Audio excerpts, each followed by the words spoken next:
way to finish such a celebration than with a joust. What say you? Yeah! Excellent, well, this evening's tournament is sponsored by two most gracious lords. Harold, do introduce the patrons of this joust to our loyal subjects. Of course, Your Majesty. Lords and ladies, he is a visitor from Italy, a nobleman both handsome and charming, a member of one of the most influential families of Europe, and a ruler in his own right, the Grand Duke of Tuscany, Francesco de' Medici.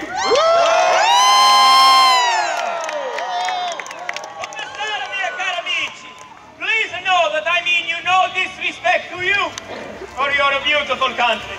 When my champion grinds England's champion under his booted heel, Nice, Grand Next, I give you a true son of England, the Queen's own master of horse, a knight of the Garter, a member of the Royal Privy Council, and first Earl of Leicester, Sir Robert Dudley. Good people of England, I hope you enjoy this spectacle as my stout English knight gives the Duke's champion a right good thrashing and sends him crying back to Tuscany.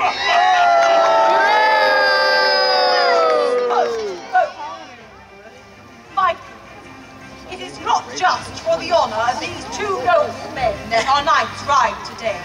In order to celebrate this magnificent occasion, we have chosen to bestow a gift upon the winner. Whichever knight emerges victorious shall receive a relic of England's past, the sword of St. George. With such a prize at stake, we are sure to see a fine display of skill and chivalry. Your Majesty, before we continue, there is a change to today's tournament that need be related by the master of the list. Mean so? Really, relate this change to our festival joust. Yes, Your Majesty. Lords and ladies, earlier this day at the tournament joust, one of your champions did gravely insult the honor of the other. It is for that reason, in accordance with the laws of chivalry, that these knights have requested that this be a joust to the death.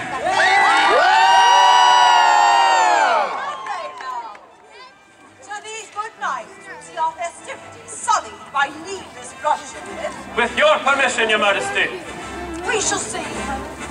Call forward the seconds to these knights. I now call forth unto this field of honor the noble second.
This challenge, knowing full well that it could be resolved in only one way. In a joust, to the death! Sirs, we are not amused by this tournament, nor are we much inclined to grant this bloody request. Still, call forward your knights that they may greet their people and answer to me. Good people, choose your champions wisely. Cheer them into victory, or mourn them in defeat. Who cheers for Arthur?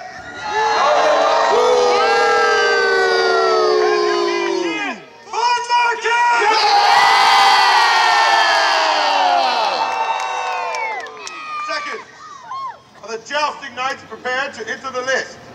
They are. Then summon your champions. Good people, I call forth to this field, riding in the colors of blue and green, the mirror of chivalry, the champion of all of England, and named for the king of old, Sir Arthur, Lord of Arcadia!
I shall ask your people.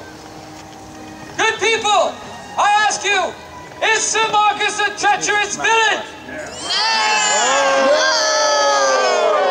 Does he need to pay for his crimes with his life? No! Your Majesty, your people have spoken. What say you, Sir Marcus?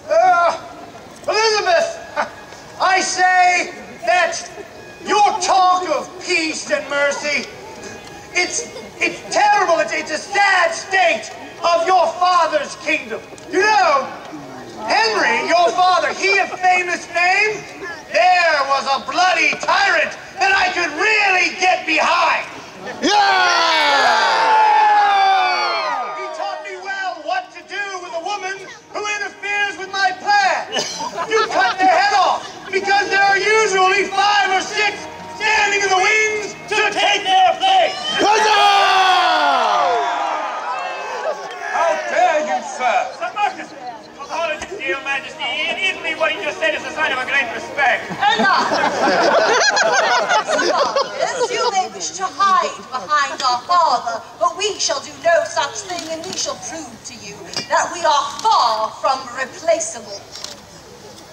be a joust to the death. Quarter arms for an undaunted. Knights, make your preparations. Your Majesty, with your permission, the knights would first test the field for the footing of their steeds by lancing at the ring. Then do so.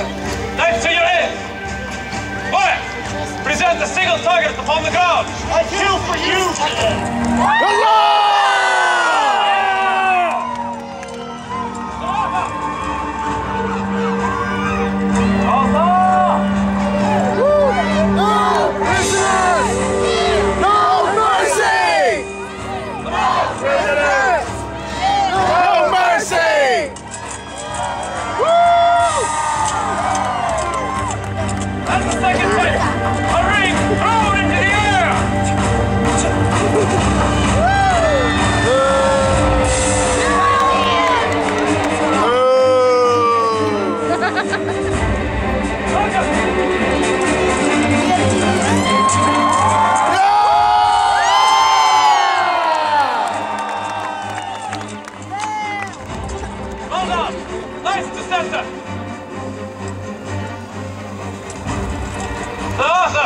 Sir Marcus, both of you have tested the field.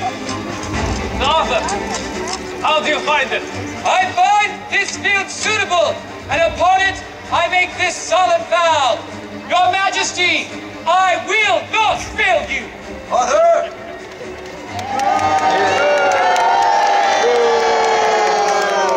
Sir Marcus, is the field suitable? I too have tested this field. I find it suitable, and I think that perhaps Her Majesty, like those people, should get used to disappointment.